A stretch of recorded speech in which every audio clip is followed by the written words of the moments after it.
So we have already said several times that density is a very inconvenient variable, and you already know that that means we are going to move to the pressure coordinate and use our ideal gas law to get rid of density and switch to pressure, right?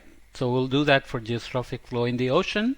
We can use the incompressibility and use deviation of density around a reference density to simplify life as well.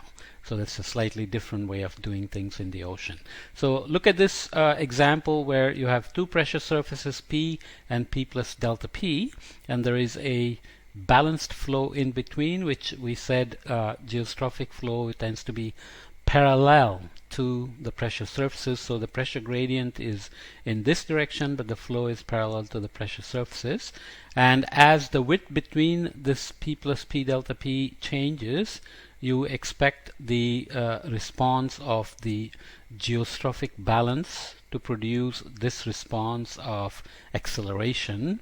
So you have UG, the magnitude of, so because we are moving along this curved path, the vector is going to be reduced to its magnitude and written along this path is 1 over F rho times the magnitude of grad P, the pressure gradient in this let's say S coordinate, which can be written as 1 over F rho delta P divided by delta S, where delta S is changing. Obviously delta P is constant because P and P plus delta P are constant pressure surfaces.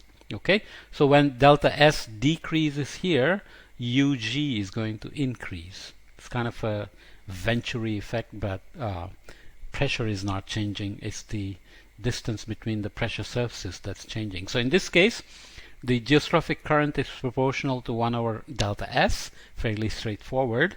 And we take our derivatives and we can write it as d partial UG partial X plus partial VG partial Y equal to 0. Okay, so along this path you have a non-divergent flow in 2 dimensions. Usually when we said mass continuity as non-divergent for incompressible flow, that was 3D. With geostrophic flow, we are just still in 2D, right? So geostrophic flow then is horizontally non-divergent. Okay, so why? Because you can do d dx plus d dy of this equation, and you are going to get or you can go back to your equation and remember that UG is minus 1 over F rho dp dx, and VG is minus 1 over plus 1 over F rho dp dy dp. I switched it, dp dy and dp dx.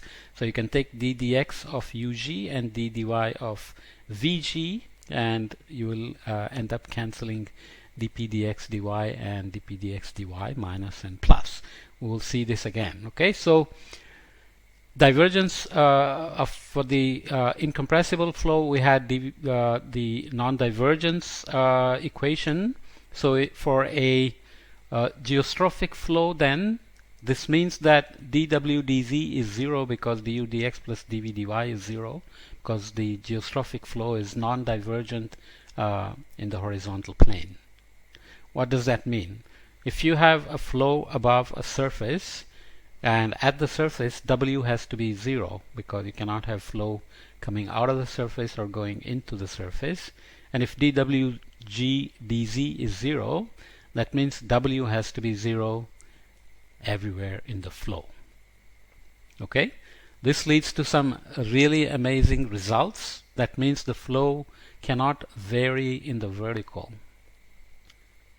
Okay, the flow cannot vary in the vertical. So if WG is 0 at a boundary, then WG is 0 everywhere in the air column or the water column. Okay, looking at this again, Atmosphere obviously is not incompressible, right? So this is what we wrote here was for the incompressible flow. So then we have to go back to our pressure coordinate. So geostrophic wind can then be written in pressure coordinates. So UG was 1 over F rho dP dy, 1 over F rho dP dx. So for incompressible flow, we got what we just looked at. You take dUg dx, you get minus dP dy dx, rho is constant, and dVg dy is plus 1 over F rho dP dy dx. When you add du dx plus dV dy, they cancel each other and you got 0, so non-divergent in the horizontal plane, right? So let's move to the pressure coordinate by doing this, which maybe I will do in the next podcast so that we don't add too many concepts in one podcast. So for an incompressible flow, geostrophic flow turns out to be non-divergent in the horizontal plane, and in special cases where you have flow with a surface starting with W equals 0, the flow is dWg dz also turns out to be constant, is 0. So that means the flow is going to end up becoming two-dimensional. So this is important because that's where our Taylor-Proudman theorem and Taylor columns will come from. Essentially, we will see that flow becomes rigid parallel to the axis of rotation for an incompressible fluid. So obviously we'll go to the lab, look at the water tank. Water is incompressible, so we'll produce this Taylor column and look at the Taylor-Proudman theorem. Really cute stuff, so you'll be impressed.